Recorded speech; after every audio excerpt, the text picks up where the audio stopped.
Hello everyone, कैसे हैं आप लोग? उम्मीद है अच्छे होंगे। और आज हम क्लास 9 का फोर्स, जो हमारा सेकंड चैप्टर है, उसको आज कवर करेंगे।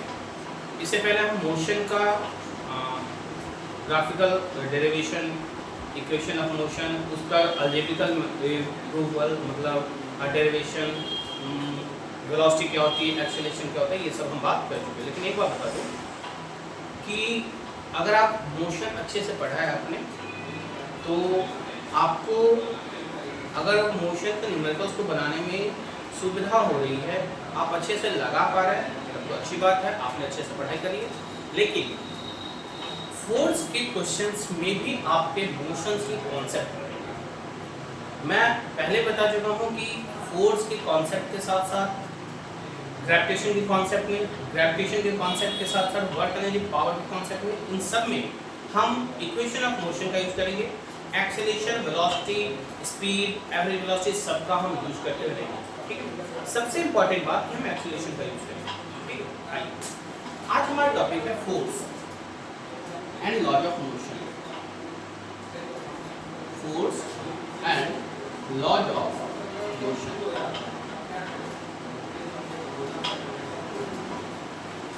थोड़ा सा इंट्रोडक्शन अगर मैं दूँ तो शायद आप फोर्स क्लास 8 में आपने पढ़ा था। फोर्स के बारे में बताया गया कि किसी ऑब्जेक्ट पे पुश और पुल करना, किसी ऑब्जेक्ट को पुश करना या फिर किसी ऑब्जेक्ट को पुल करना, that is known as force. ठीक है भाई, चलो ठीक है, थोड़ी सी टेंडेंसी हम थोड़ा सा डिफिनेशन हम बदलेंगे क्या, ओवरऑल कंक्लूजन हमारा वही होता है। तो फोर्स को जब डिफाइन किया, कहता है क्या, पुश और पुल ऑन द ऑब्जेक्ट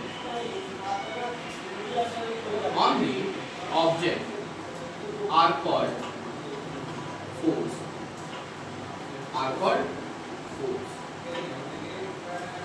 किसी ऑब्जेक्ट को पुल करना, किसी ऑब्जेक्ट को पुश करना, दैट इज नॉट फोर्स। ठीक है भाई, इसको सबसे पहले एक्सप्लेन किया था किसने? न्यूटन ने। किसने किया था? एक्सप्लेन किया गया न्यूटन के द्वारा, एक्सप्लेन बाय न्यूटन। न्यूटन साहब पता नहीं एक सेव गिर गया, उसपे पूरी थ्योरी, पूरा फोर्स, ग्रेविटेशन सब कुछ मारे। आपको बता दूं, जब हम फर्स्ट इंट्रोडक्शन क्लास ले रहे थे फिजिक्स का 9 का, तो हमने वहाँ पे क्वांटिटी की बात की थी। क्वांटिटी हमारे पास दो टाइप्स की होती है, एक होता है फंडामेंटल क्वांटिटी, एक होता है डेराइव्ड क्वांटिटी। फंडामेंटल क्वांटिटी वो क्वांटिटी होती है जो बेसिक क्वांटिटी होती है, उससे छोटा कुछ, वो किसी पर डिपेंडेंट नहीं हो सकता, इंडिपेंडेंट होता है। जबकि डिराइव्ड क्वांटिटी जो होगी वो किसी पर डिपेंड होगा। किस पर डिपेंड होगा वो आपकी बात है। जब डिपेंडेंस की बात कर ले तो हर यूनिट, हर फिजिकल क्वांटिटी का अपना एक दो यूनिट होगा। एक होता है एमकेएस यूनिट, दूसरा होता है सीजीएस यूनिट या फिर एसआई यूनिट इसी को बोलेंगे। जब आप न्यूटन का एसआई यूनिट आप बोलेंगे तो वो होता है एसआई पद्धति बोलते हैं, एसआई मात्रक बोलते हैं। जब आप इसको बोलेंगे तो वो होता है हमारा न्यूटन। क्या होता है? न्यूटन। लेकिन इसी को हम अलग फॉर्म में लिख सकते हैं, केजी मीटर पर सेकंड स्क्वायर। क्या लिखेंगे? केजी मीटर पर सेकंड स्क्वायर। जबकि हमारा जो सीजीएस यूनिट होता है, सीजीएस यूनिट होगा वो होगा डाइन। क्या होता है? डाइन। और इसको आप लिख सकते हैं ग्राम सेंटीमीटर पर सेकंड स्क्वायर से। मतलब एक बात तो समझ में आ गई कि सर फोर्स है क्या? फोर्स है पुश और पुल। फोर्स की एसआई यूनिट क्या है? एमकेएस यूनिट बोली, एसआई यूनिट बोली हमारा है न्यूटन। एमकेएस का मतलब होता है मीटर केजी सेकंड, जबकि सीजीएस का होता है सेंटीमीटर ग्राम और सेकंड। एमकेएस यूनिट में कौन आ जाएगा? न्यूटन, जबकि सीजीएस यूनिट में कौन आ जाएगा? हमारा डाइन। ठीक है, आ जाओगे।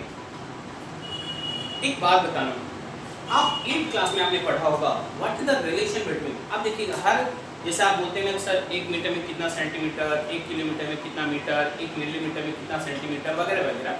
वैसे ही अगर आपसे पूछा जाए मीटर सेंटीमीटर में रिलेशन, तो आप बोलेंगे 1 metre equal to 100 centimetre sir, right? ठीक सर। आपसे वही बोला जाए what is the relation between newton and dyne, आपको तुरंत जवाब देना पड़ेगा 1 newton equal to 10 to the power 5 dyne. कितना होता है सर? 10⁵ डाइन। 1 न्यूटन में कितना डाइन होता है? आप किसी को बताना कि 1 न्यूटन में 10⁵ डाइन होता है। अगर आपसे कुछ सवाल कर दिया कि भाई बताओ 1 मीटर में 100 सेंटीमीटर, तो बताओ 1 सेंटीमीटर में कितना मीटर? आप कहेंगे पागल है क्या? 1 मीटर में 100 सेंटीमीटर, तो 1 सेंटीमीटर में मीटर क्यों नहीं हो सकता? हो सकता है। वैसे ही उल्टा कर दो भाई, उल्टा कर देना। 1 मीटर में 1 डाइन में होगा 1/10⁵ न्यूटन। अगर आप थोड़ा सा फ्रैक्शन पढ़े होंगे, एक बात समझ में आ जाएगी कि 1 डाइन इक्वल टू होगा 10⁻⁻5 न्यूटन। क्या होगा? 10⁻⁵ न्यूटन। 10⁻⁻है। ये कहानी कहती है हमारी क्या? 1 डाइन में 10⁻⁵ न्यूटन, 1 न्यूटन में 10⁻⁵ डाइन। तो ये सारी कहानी जानते हुए हमारा अभी तक फंडा क्या था कि आपका न्यूटन और डाइन में हम रिलेशन एस्टैब्लिश कर सकते। कैसे? थोड़ा सा डिटेल जानेंगे तो बात में करेंगे। फिर आता है सर हमारे पास फोर्स के टाइप्स।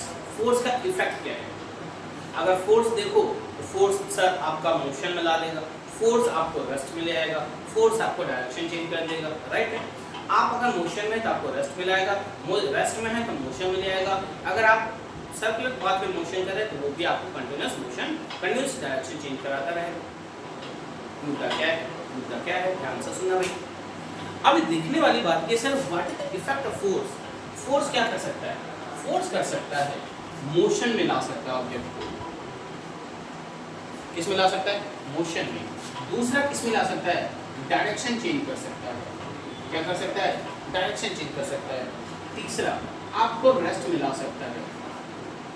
चौथा सर शेप चेंज कर सकता है। बैलून लगाया, बैलून को फुलाया, फोर्स लगाया बड़ी से साइड, फोर्स थोड़ा सा अगर पिन लगा दिया, फट गया। चेंज हो गया कि नहीं? बोलो हाँ। तो कहने का मतलब समझ रहे हैं क्या? क्या है कि आप फोर्स को समझ नहीं रहे, फोर्स को समझने की कोशिश करो। फोर्स समझ गया ना, बस हर कॉन्सेप्ट समझ जाएंगे। बेसिक इंट्रोडक्शन है हमारा, introduction to the force. This is the introduction to the force. क्या बोलूँ ना सर, दिमाग है नहीं ना? दिमाग सही होगा एकदम सही है सर, ठीक है। ये कहानी हमारी किसकी है? फोर्स की। किसका है? फोर्स का, ठीक है। राइट। आपको बोला जाए कि फोर्स है क्या?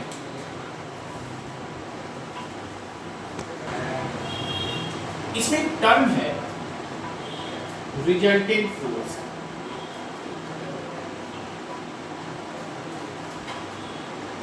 रिजल्टेंट फोर्स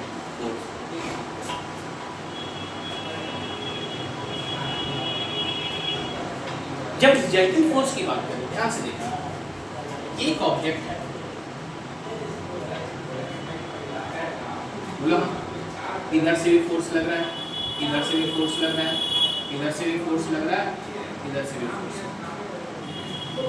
मान लो भी ये ऑब्जेक्ट फोर्स लगाया, ये बी ऑब्जेक्ट फोर्स लगाया, ये सी ऑब्जेक्ट लगाया, ये डी न्यूटन, मतलब ये न्यूटन, बी न्यूटन, सी न्यूटन और डी न्यूटन फोर्स लग गया।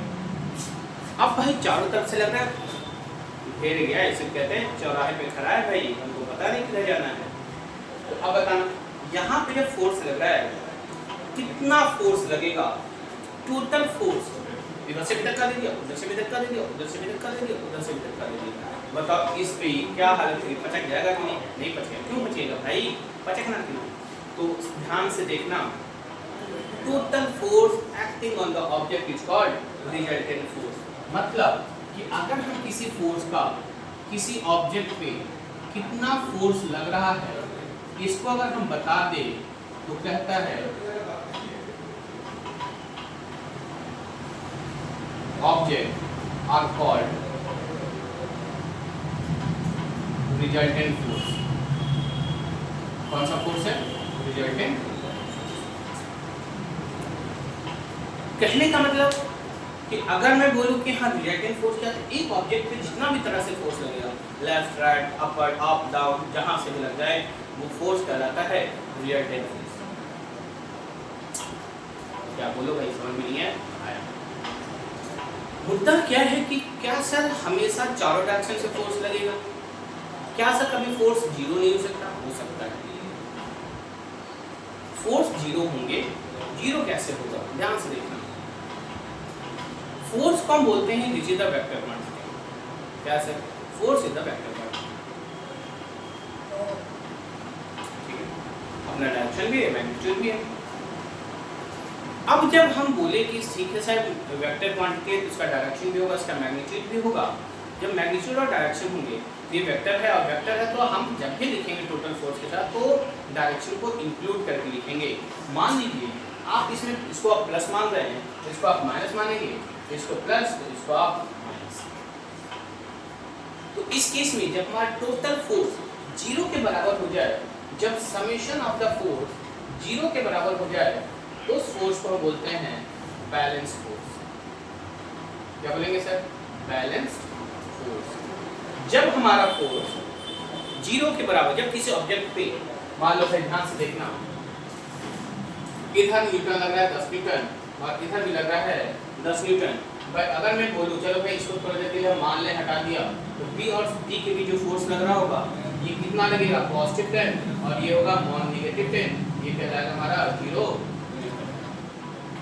तो कहने का मतलब ये हो गया कि सर हमारा ये रिजल्टेंट फोर्स है। रिजल्टेंट फोर्स मतलब टोटल समेशन फोर्स हमारा हमेशा किसके बराबर हो जाएगा, 0 के बराबर हो जाएगा। जब हमारा ये रिजल्टेंट फोर्स 0 के बराबर नहीं होता है, 0 के बराबर नहीं होगा, तो वो कहलाएगा हमारा क्या, अनबैलेंस। तो क्या कहलाएगा, अनबैलेंस। समझेगा क्या सर, समझ। तो कहने का मतलब कि जब हमारा टोटल फोर्स, अब आप कह सर जैसे ये हमारा 20 न्यूटन लग गया, बताओ क्या हो गया। अगर इसको आप पॉजिटिव मानते नेगेटिव तो क्या होगा, +10 -20। बताओ टोटल कितना हो जाएगा, -20 -10। मतलब डायरेक्शन फोर्स का डायरेक्शन कितना होगा, अपवर्ड से सॉरी डाउनवर्ड से अपवर्ड की तरफ और डाउनवर्ड से अपवर्ड की तरफ। ऐसे फोर्स को हम बोलेंगे अनबैलेंस फोर्स। क्या बोलेंगे, अनबैलेंस फोर्स। ठीक है, आज के लिए इतना ही, ठीक, कल मिलेंगे।